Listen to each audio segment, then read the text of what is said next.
सदा सर्वदा देव सन्निध आहे, कृपाळूपणे अल्पधारिष्ठ पाहे. सुखानंद आनंद कैवल्यदानी, नुपेक्षी कदा रामदासाभिमानी.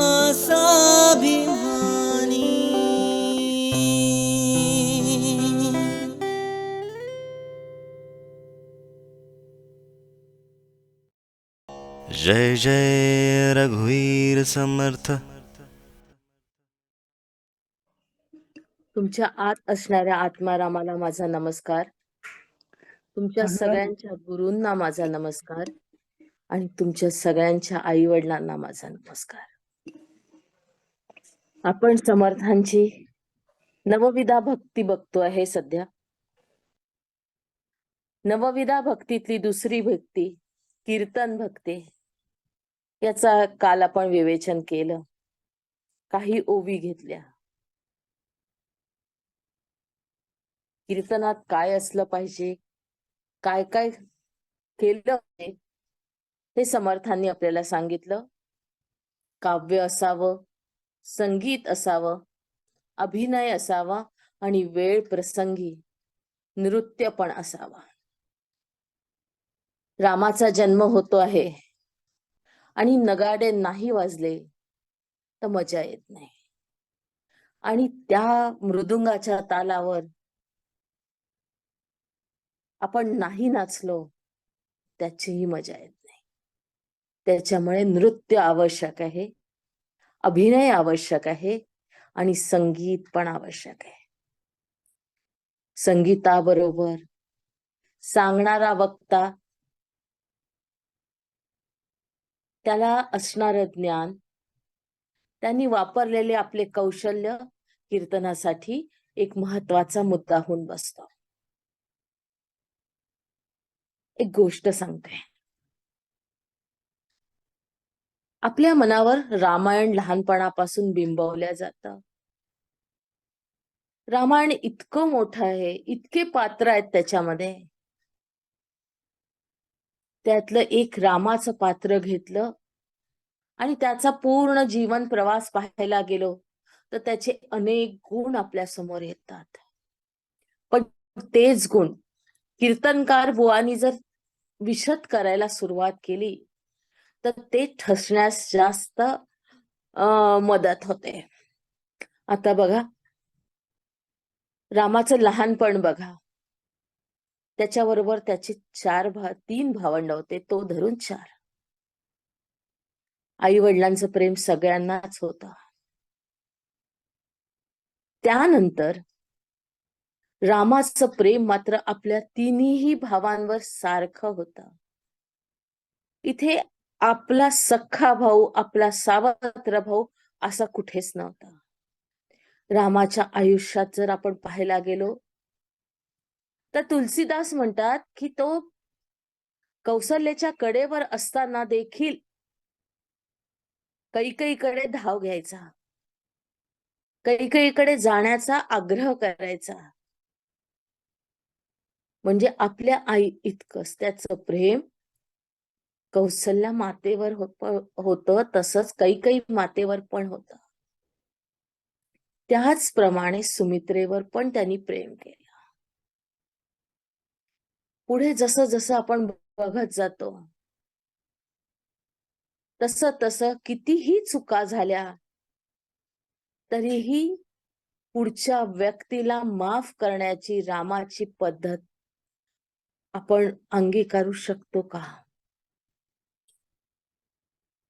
रामानी किती मोठ्या मनाने कैकेयी मातेला माफ केलं. त्याच्या मनात हे कुठेच नाही आलं की भरताची आई ही कैकेयी माता आहे तर मग भरताचा राग करावा. त्यांनी शबरीवर प्रेम केलं, त्यांनी माकडांवर प्रेम केलं, त्यांनी जांबुवंतासारख्या अस्वलावर प्रेम केलं, त्यांनी राक्षसावर प्रेम केलं. बिभीषण हा राक्षस कुळातलाच होता. त्यांनी सगळ्यांवर प्रेम केलं. सीतेचा विरह जेव्हा झाला तेव्हा झाडाझुडपांना देखील मिठ्या मारल्या आणि त्यांना विचारलं, माझी सीता बघितली का?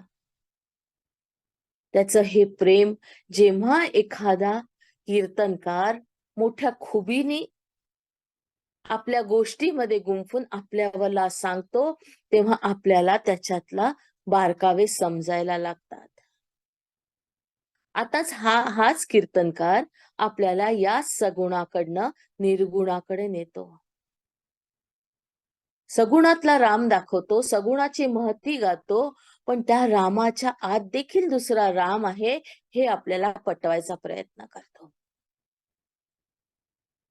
कबीर म्हणतात की मी ज्या रामाची पूजा करतो तो वेगळाच आहे.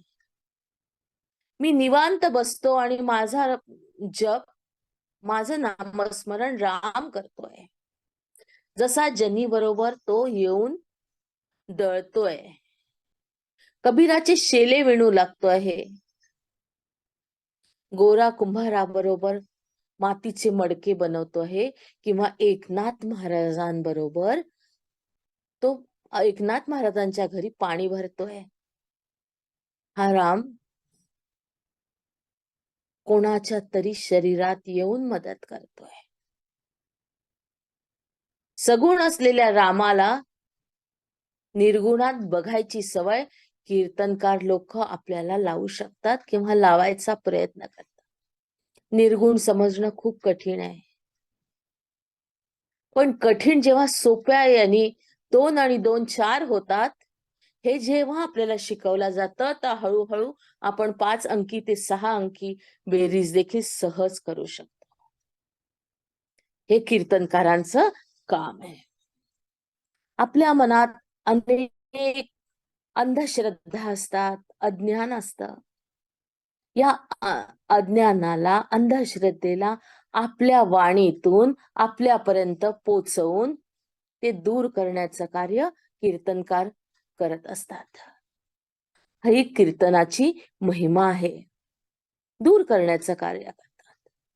आपण सदैव आपल्या शरीराला मी आहे हेच सांगत असतो.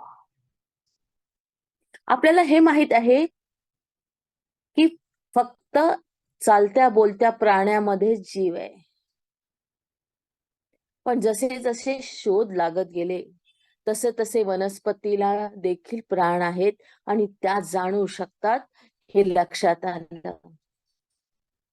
पण दगडामध्ये देखील देव असू शकतो किंवा दगडाच्या मूर्तीमध्ये देखील स्त्री असू शकतं हे रामायण आपल्याला सांगतं. अहिल्याची शिळा झाली आणि शिळेची पुन्हा अहिल्या झाली याचं वर्णन रामायणात येऊन जातं. ही गोष्ट आपल्याला 2 प्रकारे बघता येते, 2 प्रकारे विचार करता येतो या शिळेचा. जेव्हा पतीचा शाप मिळाला तेव्हा ती स्त्री किती खचून गेली असेल, तिचं मन दगडासारखं झालं असेल. या संसारात फिरताना देखील ती त्याच अवस्थेत फिरत असेल. कुठल्याही भावना नसणारी स्त्री असेल ती. राग नाही, लोभ नाही, आनंद नाही, दुःख नाही, असं देखील असू शकते. ज्या वेळेला एखादा शक्ती समोर उभी ठाकते, समोर येते, त्यावेळेला ती ज्याची वाट पाहत होती तो समोर पाहून तिच्या डोळ्यातून अश्रू व्हायला लागले असेल. तिचा इतके दिवसाचा मनात बांध निर्माण केला होता, दुःखाला दाबून टाकलं होतं तिने, ते तिचं उफाळून वर आलं असेल आणि तिने त्यांच्या पायावर लोटांगण घातलं असेल. श्रीरामाने तिला पाय लावला किंवा ती श्रीरामाच्या पायावर पडली, ह्या 2 गोष्टी आहेत. अशी त्या मठामध्ये किंवा आश्रमात मध्ये राहणारी स्त्री श्रीरामाला शरण जाते आणि श्रीरामाने तिच्या डोक्यावर हात फिरवला तर त्याबरोबर तिचं दुःख हळूहळू दूर झालं असेल. असं पण होऊ शकतं. मनात आपण म्हणतो ना, की हा दगडासारखा झाला, याला नाही भावना नाहीयेत, हा दगड आहे. तोच संदर्भ वापरून कदाचित रामायणात तिला दगडाचं रूप दिलं असेल. या पृथ्वी तलावावर कुठलीच गोष्ट अशक्य नाहीये. कदाचित तिचं रूपांतर त्या शिळेमध्ये देखील होऊ शकतं. आणि त्या शिळेला हात फिरवताच राम पाय लावायला जाणार नाहीत. मला तरी नाही वाटत की रामाने पाय लावला असेल. रामाने उलट हात फिरला असेल त्या शिळेवरनं आणि त्याच्यातून ती स्त्री निर्माण झाली असेल, असंही असू शकतं. ह्या गोष्टी जेव्हा कीर्तनकार आपल्याला सांगतात, त्यामागचं सत्य आपल्याला कळत जातं.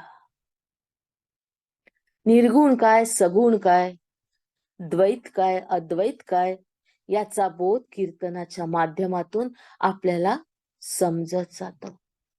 आपल्या मनावर, आपल्या कोऱ्या पाटीवर एक एक अक्षर लिहायला सुरुवात होऊन जाते आणि त्या अक्षरात पुढच्या भक्तीची सुरुवात करून देतात समर्थ. समर्थ काय म्हणतात?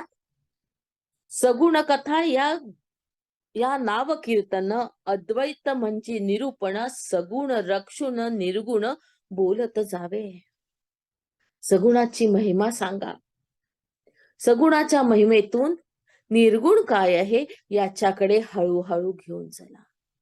पूर्वीच्या काळी 1 दिवसाचा कीर्तन किंवा 2 दिवसाचं कीर्तन नसायचं. कीर्तनकार ज्या वेळेला त्या गावात यायचे तर त्यांचा महिना मुक्काम असायचा. रोज रात्रीचं कीर्तन असायचं. गावात दुसरा कुठलाही मनोरंजनाचा कार्यक्रम नसायचा. लोक येऊन बसायचे. त्यात लहानापासून तर मोठ्यापर्यंत प्रत्येक वयातले लोक असायचे. प्रत्येक स्तरातले, गरीब आणि श्रीमंत, सगळे स्तरातले लोक असायचे. लहान मुलांना रामाच्या कथा ऐकण्यात मजा वाटायची किंवा कृष्णाच्या कथा ऐकण्यात मजा वाटायची. त्यांच्या मनावर त्या कथेचा संस्कार व्हायचा. पण त्यापेक्षा मोठी असलेली, वयस्कर असलेल्या मंडळींना निरूपणाचा फायदा व्हायचा. सांगितलेलं तत्वज्ञान पटायचं आणि त्या तत्वज्ञानातून त्यांना काय बोध होतो त्याप्रमाणे मिळत जायचं. आपल्या झोळीत जे मावेल ते आपण घेत असतो. आपल्या बुद्धीचं आकलन जेवढं आहे तेवढं आपण घेत असतो. पण आपल्यापेक्षा जास्त बुद्धिमान जे लोक असतात त्यांना त्यांच्या निरूप मिळत असतात. समर्थ सांगतात, असो वक्तृत्वाचा अधिकार, अल्पास न घडे सत्योत्तर वक्ता पाहिजे आचार अनुभवाचा. जो वक्ता पाहिजे त्याला ज्ञान पाहिजे. समोरच्या बसलेले लोक कसे आहेत त्यांच्या निरूप त्याला बोलता आला पाहिजे. त्याच्या निरूप त्याला दाखले देता आले पाहिजे. पिंपळाचे पानं वडाला आणि वडाचे पानं पिंपळाला चिपकवून कीर्तन होत नसतं. एकातून एक कथा उमलत हळूहळू हळूहळू त्याचा वृक्ष निर्माण केला जातो. त्याच्यामध्ये समोरच्या लोकांना प्रबोधन होईल, त्यांचा आत्माचा विकास तर होईलच होईल, पण गावाचं जे बंधुत्व आहे, एकमेकांमध्ये मिसळून राहण्याची शक्ती आहे, ती देखील वृद्धांगित झाली पाहिजे. जाती जातीतला भेद संपला पाहिजे. याचा पण या ठिकाणी विचार केला जातो. कीर्तने महादोष जाती, कीर्तने होय उत्तम गती, कीर्तने भगवत प्राप्ती, यथार्थी संदेह नाही. महादोष जाती. कीर्तन नुसतं ऐकल्याने महादोष जात नसतात. कीर्तनात समजलेली गोष्ट आपल्या रोजच्या व्यवहारात जेव्हा आपण आणतो आणि त्यानुरूप वागायला लागतो तर आपले दोष कमी कमी होत जातात. आपल्याला एक वेळा मिळालेलं चॉकलेट जर वारंवार वेगवेगळ्या प्रकारचं मिळत जातं तर त्याची आवड निर्माण होते. कीर्तनात जायची इच्छा निर्माण होते. एक विचार पटला की तो आपण आपल्या रोजच्या व्यवहारात अंमलात आणतो आणि पुढे जाऊन आपला विकास किंवा आपल्या ओल्या मातीला एक आकार यायला लागतो आणि ते कार्य कीर्तनकार असतात. कीर्तनकार काय करतात, या पुढची जी स्टेज आहे स्मरणाची, सिमरो सिमरस सिमरस सुख पाओ, कल कलेश तन माही मिटाओ, सिमरो जासो विसंभर एके, नाम जपत अनगत अनेके. जो शंकर बसला आहे वरती जाऊन, तो पण नामस्मरण करतो. त्याला काय मिळतं त्या नामस्मरणाने, याचं बीज कीर्तनात रोवल्या जातं. कीर्तनात पुढचा मार्ग सांगितला जातो.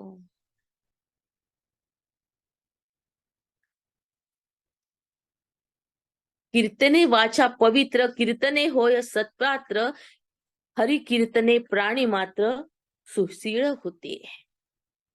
वाचा पवित्र होत जाते. कीर्तनात येणारे जे गाणी असतात, भजनं असतात, ते आपल्या मुखात यायला लागतात. आपण सिनेमाला गेलो किंवा सिनेमाचे गाणे आपण ऐकले तर आपल्या मुखामध्ये तेच गाणे येतात. तेच गाण्याचं वारंवार आठवण होते. असं वाटतं, अरे मी हे काल ऐकलेलं गाणं माझ्या ओठावर कसं काय आलं? मला तेच ते का आठवतंय? कारण तू जे ऐकलं ते तुझ्या सबकॉन्शियस माइंड मध्ये जाऊन बसलेलं आहे, तुझ्या बुद्धीत जाऊन बसलेलं आहे. आपल्याला समजतही नाही. किंवा बघा, एखादा जण आपल्या घरातलं एखादं भजन म्हणत असतो, त्याचे 2 ओळी जरी आपण ऐकल्या तरी आपल्या मुखावर ते आपोआप येतं. ती आपल्या सबकॉन्शियस माइंडची स्थिती असते. आणि कीर्तनात ऐकलेले अनेक भजन जेव्हा आपला माइंड ऍक्सेप्ट करतं आणि तेच आपल्या मुखात येतं. रामाचं नाव का घेतलं पाहिजे किंवा मंत्र जप का केलं पाहिजे, तुमच्या शरीरावर त्याचा कसा परिणाम होतो, याची माहिती ऐकल्यावर आपल्या मनाला ती पटते आणि त्याच्या अनुरूप आपण त्या भक्तीकडे ओढल्या जातो. पहिल्यांदा आपण माळेवर वैखरीने नाम जपत असतो, श्रीराम जय राम जय जय राम, किंवा ओम नमः शिवाय, ओम नमः शिवाय, ओम नमः शिवाय. काही दिवसांनी याच्यात आपल्याला गती येते. आपलं नाम आपल्याला आवडायला लागतं.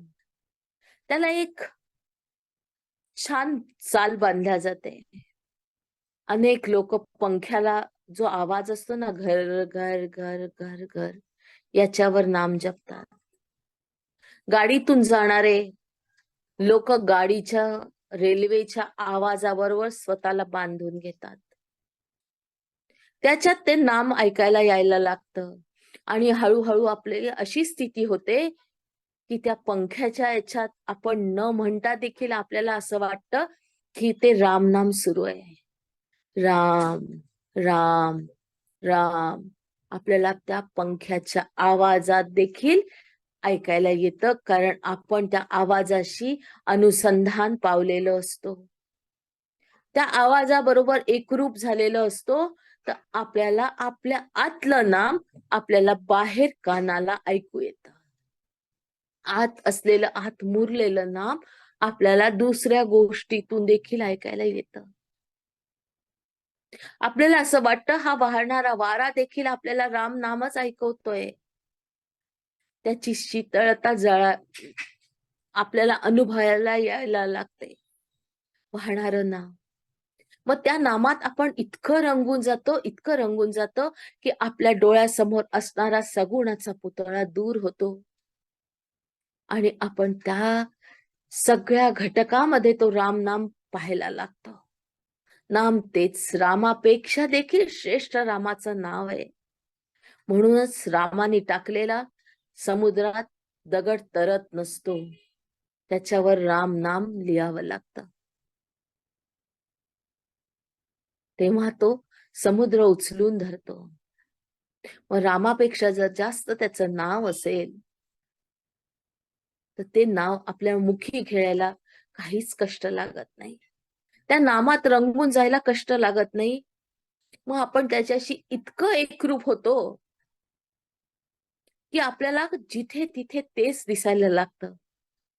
समोर बघावं तर असं वाटतं, की हे नामच वाहतंय. जिकडे तिकडे नाम भरलेलं आहे, एकेका कणात नाम भरलेलं आहे. आपल्या आजूबाजूला हवेचा एक थर आहे. आपण एका थरामध्ये एक दाबल्यासारखा भरलेला आहे. जसं बरणीमध्ये आपण एखादा रुपया टाकावा आणि आजूबाजूला धान्य टाकावं, तसं आपण या पृथ्वी तलावावर बसलेलो आहोत. आपल्याला आजूबाजूला हवेच्या थरांनी चारी बाजूनी पकडून ठेवलेलं आहे. त्या हवेमध्ये एक एक कण आहे, बारीक बारीक बारीक बारीक बारीक बारीक कण आहेत. आणि हे कण आपल्याला दिसायला लागतात. आणि दिसल्यावर ते जर कण आपण पकडला आणि तो जर उघडून बघितला, तर त्याच्यात राम राम राम राम रामच दिसायला लागतो. कारण आपण म्हटलेलं नाम आपल्या भोवती पिंगा घालत असतं. आपल्या अरामध्ये ते इतकं पक्क झालेलं असतं, की बाकीच्या गोष्टी आपल्यापर्यंत स्पर्शू शकत नाही. बाकीचे येणारे संकट आपल्यापर्यंत येतात आणि निघून जातात. आपल्याला ते समजत पण नाही. संकट आपण भोगून टाकतो, पण त्या भोगण्यात देखील आपल्याला दुःख नसतं. भोगून आपण संपवतो. बघा, सगळ्या संतांना कुठला ना कुठला आजार झालेला आहे. रामकृष्ण परमहंसांना गळ्याचा कॅन्सर होता. अनेक संतांना होता. कॅन्सरने पीडित होते त्या काळी. आज तर अनेक औषध आहे, अनेक पेन किलर्स आहेत. पण त्यांनी हे दुःख जेव्हा पेललं, तेव्हा हे नामच त्यांच्या कामी आलं. कारण रामामध्ये, नामामध्ये, त्या रामाच्या सगुण दर्शनामध्ये त्यांनी स्वतःला अडकवून घेतलं. जेव्हा आपण स्वतःला अडकवून घेतो, तेव्हा माझा मी राहतच नाही. मी या शरीरापासून वेगळा होऊन जातो. ही नामाची किमया आहे. मी शरीर नाही, ही गोष्ट आपल्याला समजायला लागते. हात जरी भाजला तरी आपण म्हणतो माझा नाही म्हणत, या शरीराच्या हाताला इजा झाली. आपल्याला तो परका वाटतो. कारण तो मी नाहीच आहे. तो हात म्हणजे मी नाहीये, ही आपली बुद्धी आपल्याला सतत वारंवार सांगत असते. कारण आपण या शरीरापासून वेगळं झालेलं असतं. आपण शरीरात असूनही आपण शरीरापासून वेगळं स्वतःला समजायला लागतो. ही नामाची महती आहे. आणि हे नाम, हे कीर्तनकार लोक आपल्यावर ठसवतात. हे जेव्हा आपण ऐकतो, आपल्या जीवनात उतरवतो, त्याच्यातून आपल्याला वेगवेगळा मार्ग मिळत जातो. अशा वेळा आपला गुरु आपल्याला कडेवर घ्यायला आपल्या पाशी येतो. आजही महाअवतार बाबाजी अनेक जणांना भेटी द्यायला येतात. अनेक संतांच्या गोष्टी ऐकल्या आहेत. शंकर महाराजांचे जे एक भक्त होते, धनेश्वर, डॉक्टर धनेश्वर, त्यांना भेटायला मीननाथ आले होते. त्यांच्या पुस्तकात आहे याचं वर्णन. मीननाथ आले होते. आले, बसले, त्यांनी त्यांना मार्गदर्शन केलं, पुढे कसं जायचं हे सांगितलं. आजही शक्य आहे. काही वर्षापूर्वीचीच गोष्ट आहे धनेश्वरांची. आजही मी तुम्हाला मागच्या वेळा सांगितलं, मी अनेक जणांचं ऐकलं. महाअवतार बाबाजी आमच्या घरी येऊन गेले, महाअवतार बाबाजी आमच्या घरी येऊन गेले. मग जर त्यांच्या बाबतीत शक्य होतं, तर आपल्या बाबतीत होऊच शकतं. आपण काहीच कमी नाहीये. आपण स्वतःला कमी समजतो. ही समजण्याची भावना, स्वतःला कमी लेखण्याची भावना आपल्यातून काढून टाकली पाहिजे.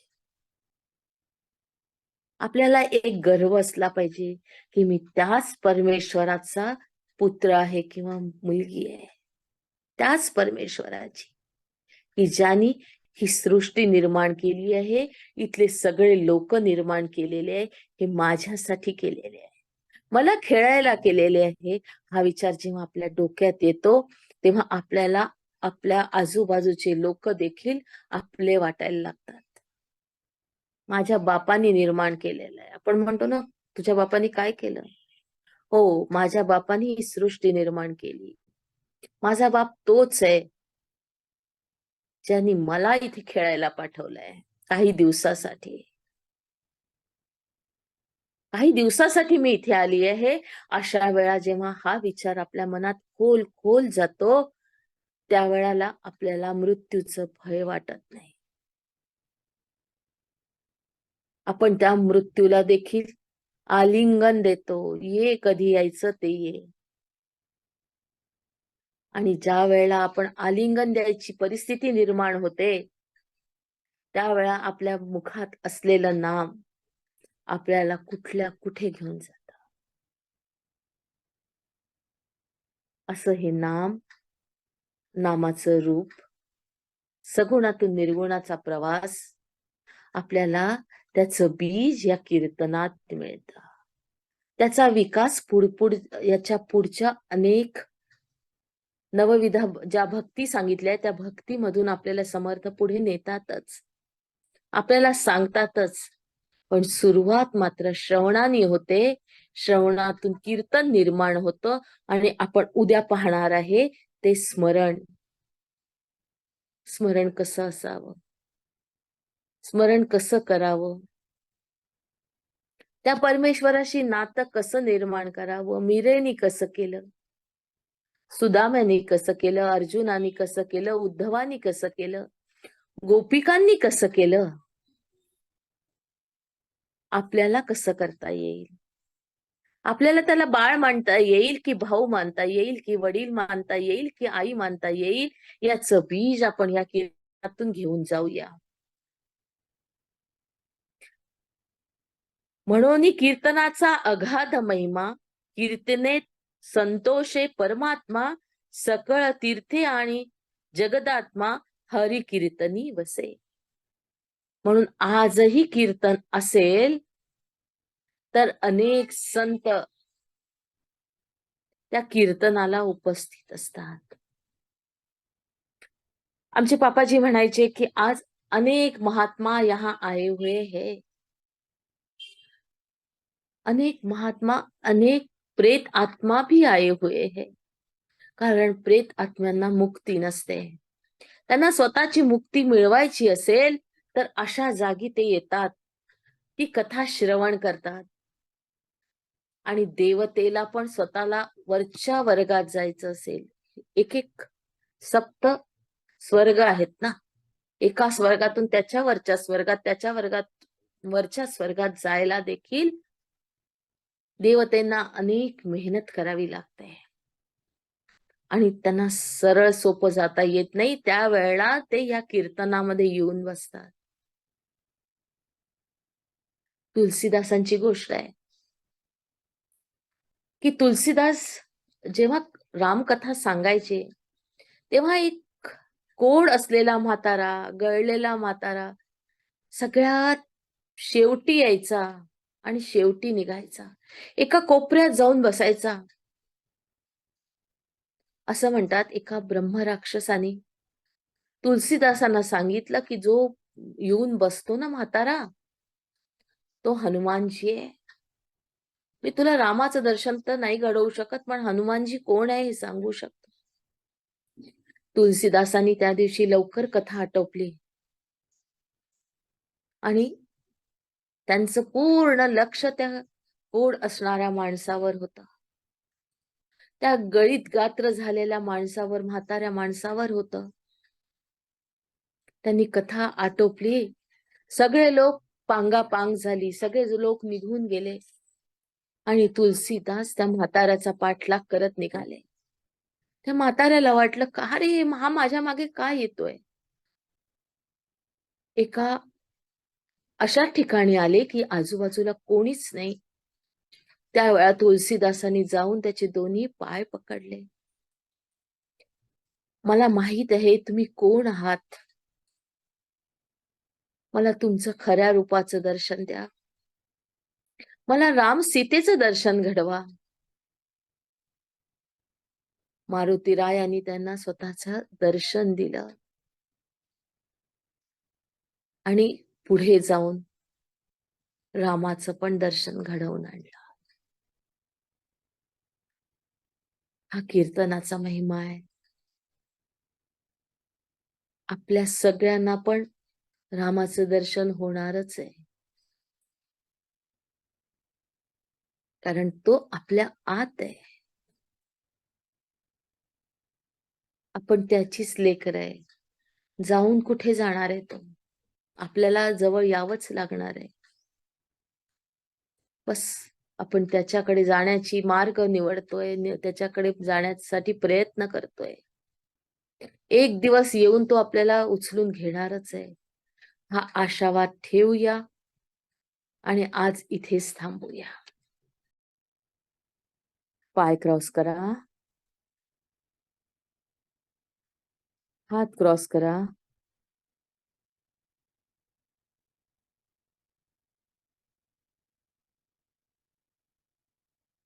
पूर्ण लक्ष श्वासावर केंद्रित.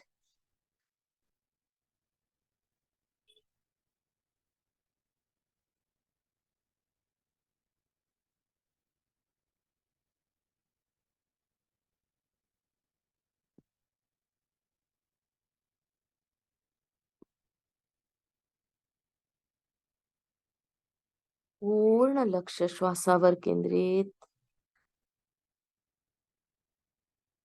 श्वास आत,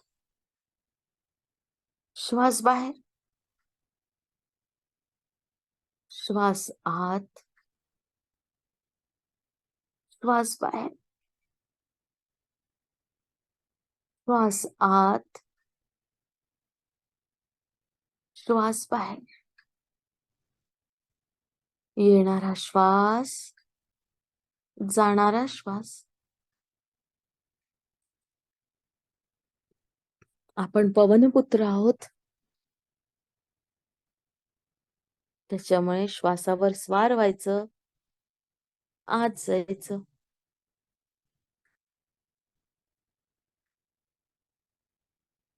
श्वासाची मैत्री. पूर्ण लक्ष श्वासावर. एका मस्तीत श्वास सुरू आहे. त्याला एक नाद आहे बघा. फील करा तो नाद. त्याची वाहनाची गती. त्याच्यातून आपल्या आतमध्ये एक नाद निर्माण होतो. आपल्या आतमध्ये वाहणाऱ्या रक्तवाहिन्या नदी सारख्या वाहतात. वरतून खाली, खालून वरती. त्यांचा पण एक नाद आहे. हा नाद जेव्हा आपण हातावर आपले 3 बोट पाहून नाडी पाहतो त्यावेळेला आपल्याला जाणवतो.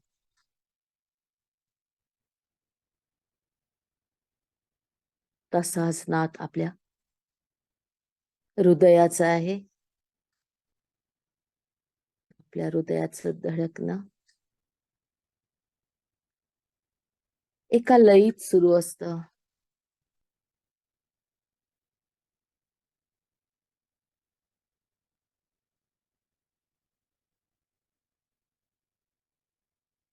हृदयावर या.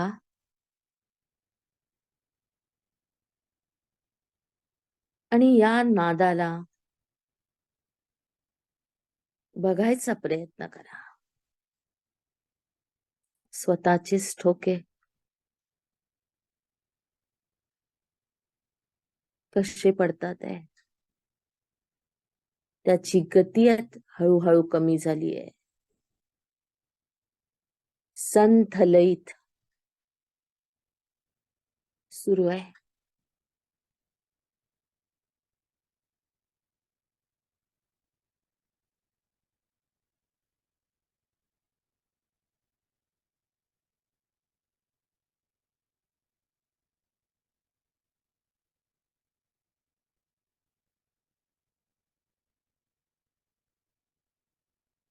नादाची लय.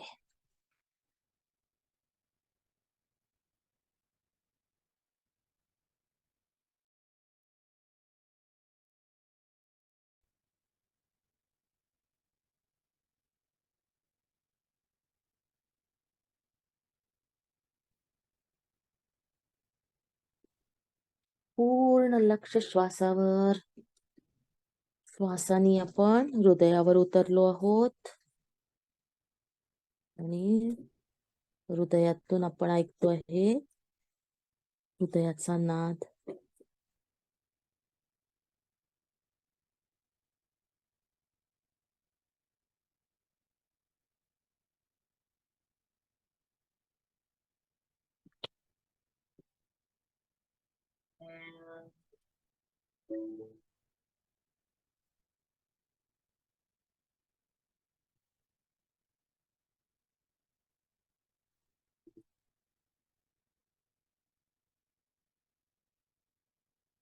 पूर्ण लक्ष हृदयावर. मनाने पोचा तिथे.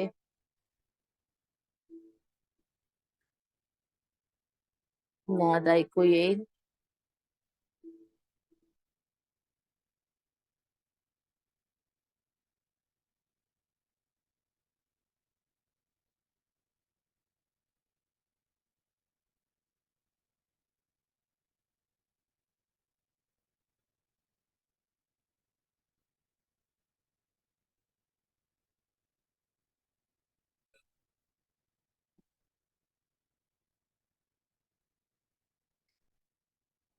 बाहेरून येणार रक्त हृदयाच्या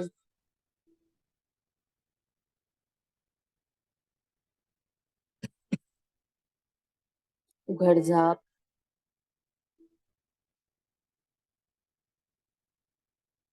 पूर्ण लक्ष केंद्रित करा.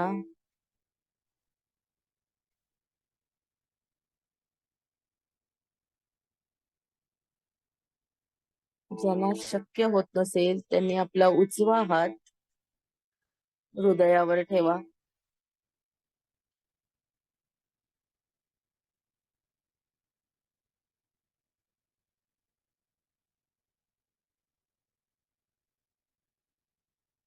आता अनाहत चक्रावर या.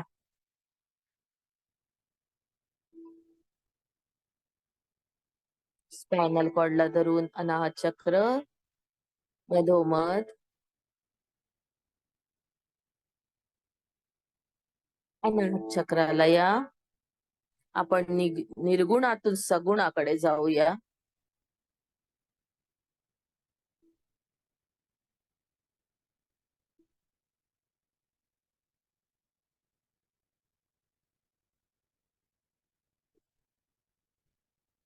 अनाहत चक्रावर स्थिर.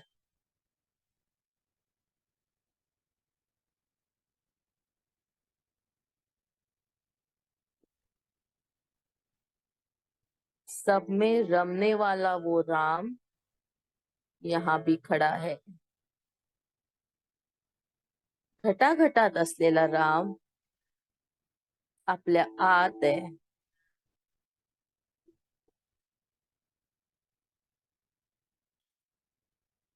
एकटा त्याला पाहायचा प्रयत्न.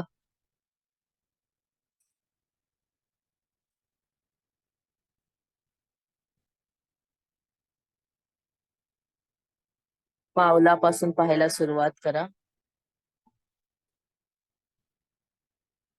कोणाला राजा राम आवडतो सिंहासनावर बसलेला, तर कोणाला वल्कल धारण केलेला वनवासी राम आवडतो. तर कोणाला बाललीला करणारा राम आवडतो. आपल्याला ज्या रूपात आवडतो त्या रूपात बघायचा प्रयत्न करा. हृदयावर, हृदय चक्रावर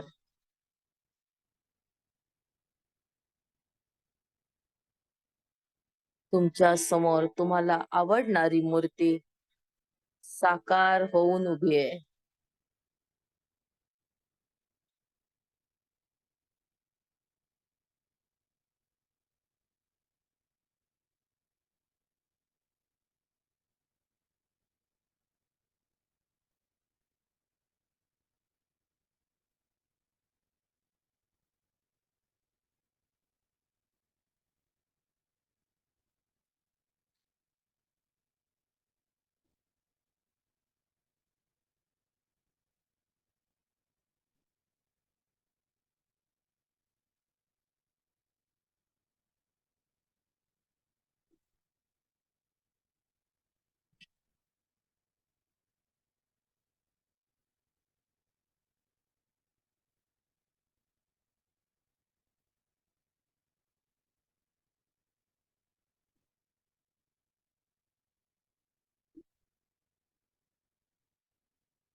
राम कसा आहे?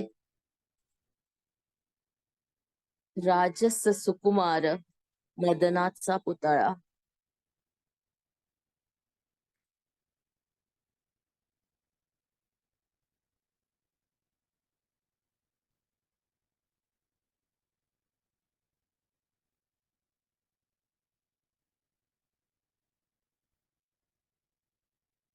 सुंदर असा राम, घनश्याम वर्णाचा,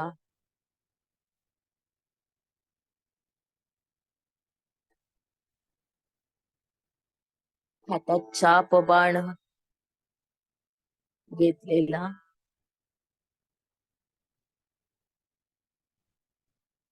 पिवळा पितांबर नेसलेला,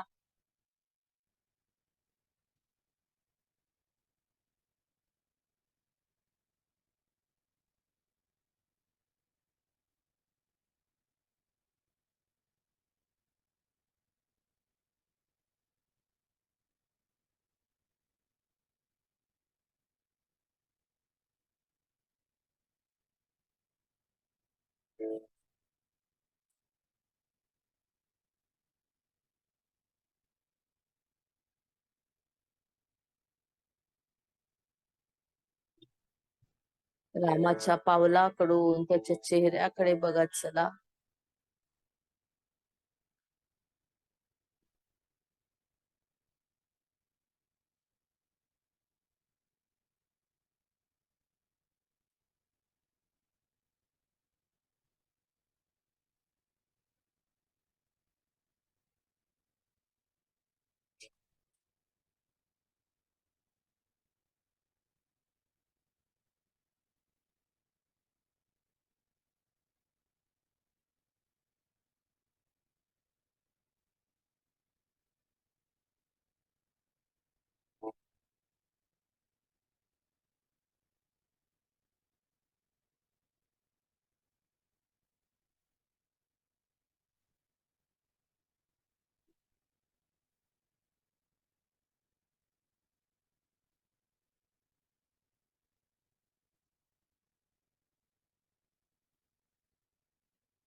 रामाचा चेहरा हृदयात साठवून द्या.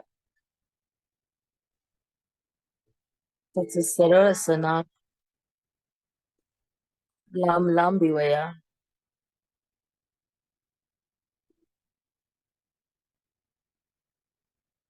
आकर्ण नेत्र,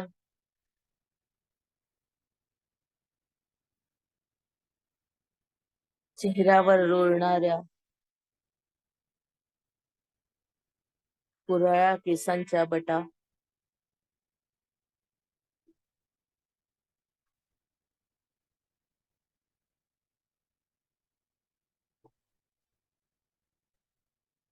डोळ्यातलं वात्सल्य, प्रेम,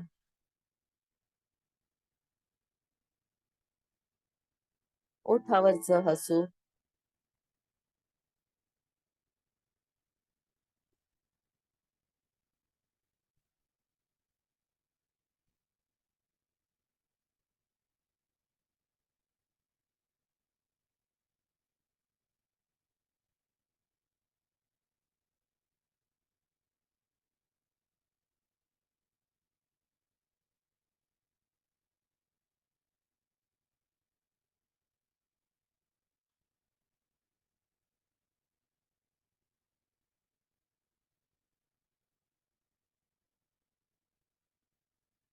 एक एक गोष्टीचं बारीक बारीक निरीक्षण. माझा राम दिसतो तरी कसा.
हा माझा एकट्याचा राम आहे.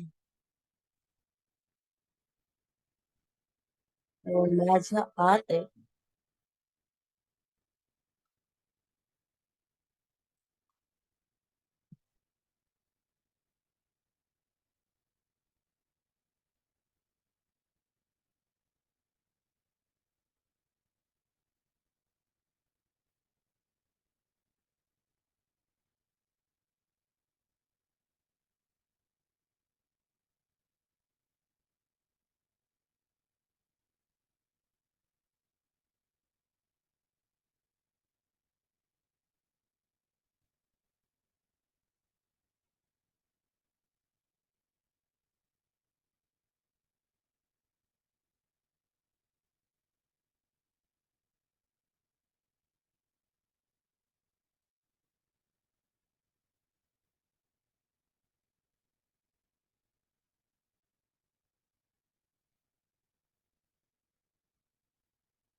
तुमच्या जवळ असलेल्या फुलांनी त्याची पूजा करा.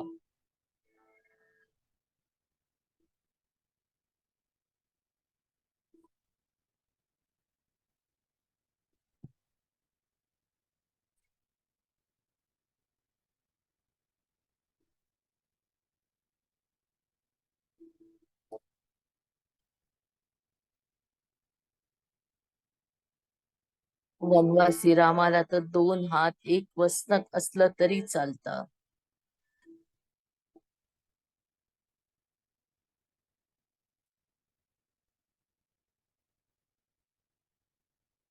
देव भावाचा भुकेला असतो. आपली श्रद्धा, आपली त्याच्याप्रती असलेली भक्ती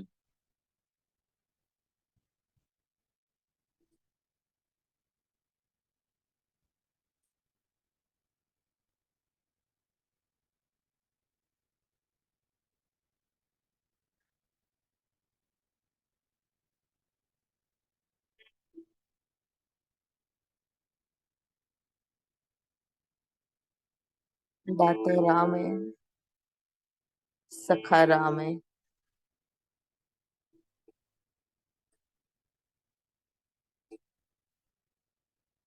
आपल्या शरीरात असणारा हा राम शरीराच्या बाहेर निघाल्यास शरीर शव होऊन जातं.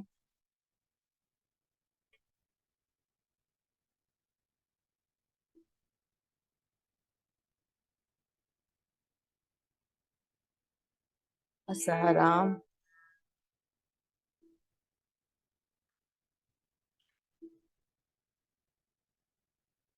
प्रत्येक संताला वेगवेगळा दिसता.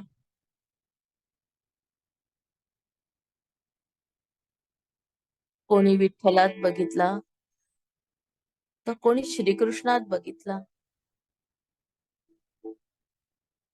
कोणी देवीच्या मूर्तीत बघितला तर कोणी राधेत बघितला. राम तोच आहे, नावं बदलल्या गेलीत.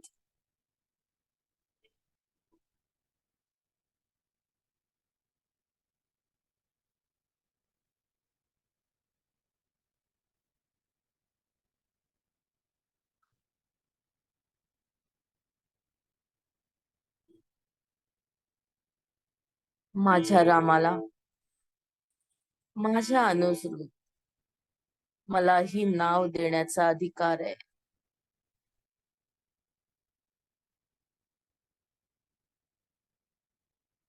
सीतामाई राघव म्हणायची, प्रजाजन सीताराम म्हणायचे, कोणी राजा राम म्हणायचे.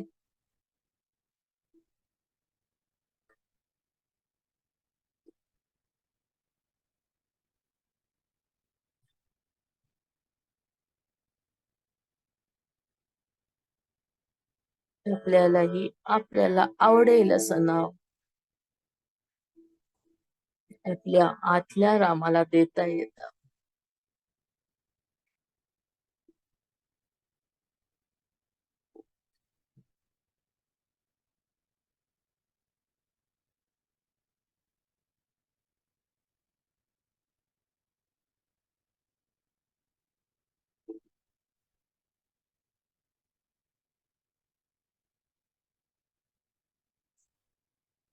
रूप अनेक असले तरी तत्व ते एकच आहे.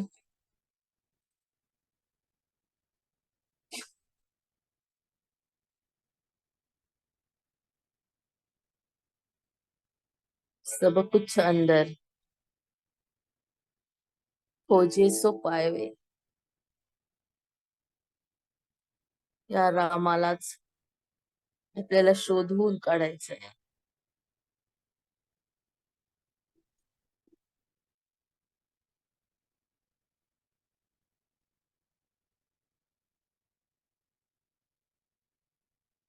राम राम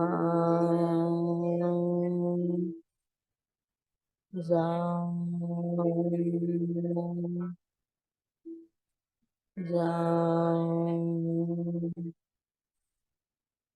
राम राम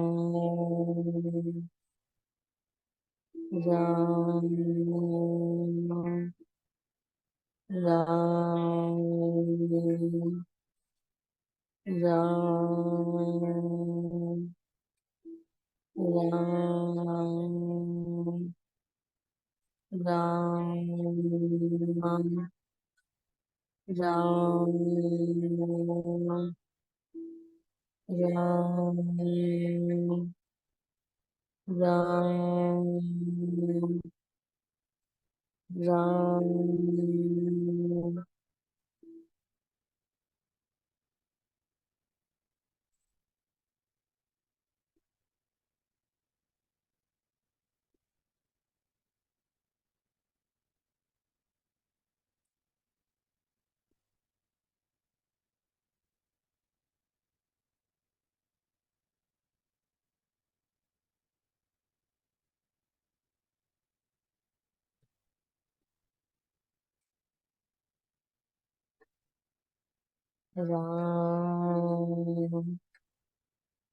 राम राम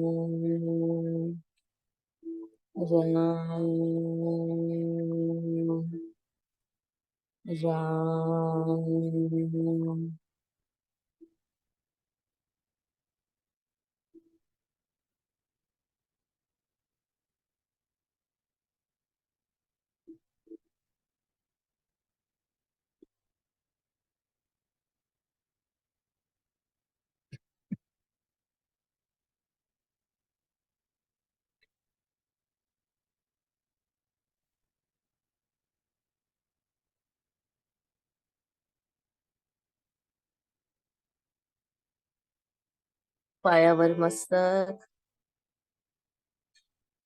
पूर्ण शरणागती, पूर्ण शरणागती.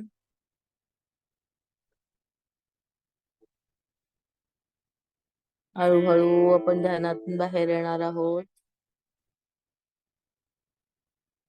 मनाची तयारी, आपल्या आत असणारा राम आपल्या आतच वसणार आहे याची खात्री. पाय सोडून द्या, हात सोडून द्या.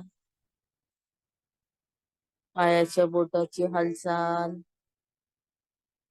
हाताच्या बोटाची हालचाल,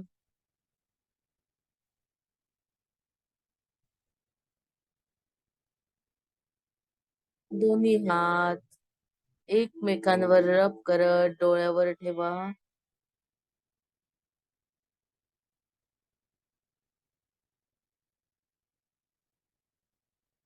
हळूहळू प्रकाश बघा आणि हात बाजूला करा.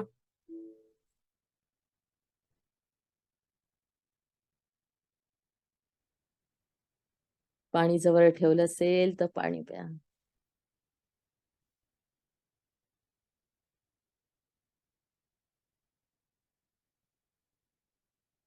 आपल्या सगळ्या भावभावना या पाण्यात उतरलेल्या असतात. प्रतिभाताई बोला. नमस्कार ताई. तुम्ही राम म्हणायला लागलात त्या क्षणी असं एक जवळचं माणूस जेव्हा आपल्याला खूप दिवसांनी भेटतं तेव्हा एक वेगळी आनंदाची जी उर्मी येते ना ती इतकी शरीरभर जाणवली. खूप खूप धन्यवाद ताई. तुमच्या वाणीला जी धार आहे, तुमच्या वाणीतला प्रेमळ स्वर, आर्तता, मृदुता इतकी हृदयाला भिडते ताई. तुमच्या शब्दावरच ध्यान लागतं ताई. तुम्ही बोलायला लागलात की ध्यान लागतं. कारण असं मला वाटतं की इतक्या मोठ्या व्यक्तींना तुम्ही भेटतात. कालचं ऐकल्यानंतर की 26 वेळा मानस परिक्रमा झालेल्या व्यक्तीलाच चा सहवास तुम्हाला मिळावा.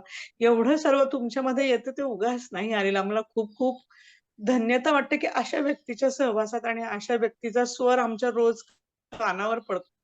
खूप खूप धन्यवाद. खूप सुंदर ध्यान लागलं ताई. खूप धावपळीत आज मला आजी ध्यानाला म्हणायचे बसावं लागलं, की पण इतकं सुंदर ध्यान मिळालं आज मला. कोटी कोटी वंदन. खूप खूप धन्यवाद ताई. खूप खूप धन्यवाद. ताई एकच ओळ बोलायचं होतं. तुमच्या स्वराची जादू आम्ही जी पाहिली आहे, राधिकाताई जॉइन होताना जशा होत्या, तुम्ही प्रत्येक साधकाचं नाव घेऊन बोलता आणि राधिकाताईंना "बोल बेटा राधिका" इतकी सुंदर हाक तुमची असायची. आम्हालाही त्यातनं इतकं हे वाटायचं की किती प्रेमळ स्वर आहे आणि तो जो बदल आहे तो राधिकाताईंच्यामध्ये गाणं म्हणायला राधिकाताई लागल्या. ही इतकी तुमची खरंच स्वराची किमया आहे. दुसरं काही नाही ताई. खूप खूप धन्यवाद. आम्ही मागच्या 15 दिवसापूर्वी अयोध्येला गेलो होतो. तर आमचा भजनाचा कार्यक्रम होता आणि तिथं भागवत पण चालू होतं आणि तिथे आम्हाला यज्ञ होम सगळं आम्हाला तिथं मिळालं करायला. आणि प्रत्यक्ष अयोध्येत गेल्यासारखंच वाटत होतं आणि तिथलाच राम सारखा डोळ्यापुढे दिसत होत. सगळी अयोध्या परत आम्हाला सगळी ती आठवायला लागली. तुमच्या नुसत्या शब्दांनी सगळे अयोध्या समोर दिसायला लागले, राम दिसायला लागले. खूप सुंदर. पुढे बोलवत नाहीये मला. खूप सुंदर. कोटी कोटी प्रणाम.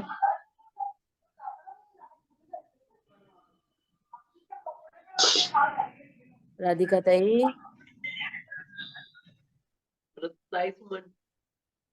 नाही राधिका बेटा बोल. बोल. ना खूप असं किरण खूप दिसत होते ते. सोनेरी आणि अन्य चक्रावरती कसं ते जांभळ्या रंगाचे असतात तशी किरण दिसत होती. नाही खरंच नाही.